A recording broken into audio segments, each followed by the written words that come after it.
ఈ యొక్క YouTube family అందరికీ కూడా first of all Vaikuntha Ekadashi శుభాకాంక్షలు అండి. సో మీకు మీ ఫ్యామిలీ మెంబర్స్ ప్రతి ఒక్కరికి కూడా ఆ వెంకటేశ్వర స్వామి ఆశీస్సులు, శ్రీ మహావిష్ణువు యొక్క ఆశీస్సులు మీపై ఎల్లవేళ ఉండాలని మనస్ఫూర్తిగా అయితే కోరుకుంటున్నానండి. నిజం చెప్పాలంటే నేను గుడికి వెళ్ళకపోవడం పక్కన పెడితే ఇంట్లో అయినా కనీసం పూజన చేసుకుంటానా అనేటువంటి బాధగా అయితే పడుకున్నాను. ఎందుకంటే ఈ యొక్క కూల్ క్లైమేట్ కదండి, కోల్డ్, కాఫ్, హెడేక్ విపరీతంగా అయితే ఉన్నాయి నాకు.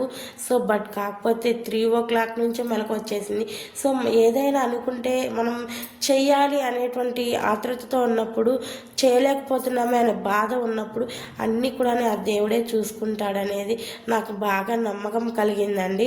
సో చేయాలి అనేది ఒక తాపత్రయం ఉంది, బట్ కాకపోతే చేయలేకపోతున్నాను అని రెండూ బాధగా ఉన్నప్పుడు ఆ దేవుడే నన్ను ముందుకు తీసుకెళ్ళి ఇంతవరకు అంటే దేవుడి దర్శనం అయింది, ఇంట్లో పూజ కూడా చాలా సక్సెస్ఫుల్గా అయిపోయిందండి. సో ఇంకా మా పాప ఎక్కడికైనా బయటకు వెళ్తే ఫుల్ ఎంజాయ్ చేస్తుందండి. ఇంకా దేవుడి దర్శనం అయిపోయిన తర్వాత ఇది బయట అండి. నిజంగానే మాకు 1 hour పట్టిందండి. మాకు near by Venkateswara Swamy temple ఉంది, 1 hour పట్టిందనమాట నిజంగానే. సో ఇక్కడైతే కొన్ని పిక్స్ అయితే తీసుకున్నాం నేను, మా పాప. మా పతిగారు అయితే దిగర్లేండి ఇలాంటివి. సో ఇంతవరకు చూశారు. మీరైతే ఒక చిన్న లైక్ ఇవ్వండి.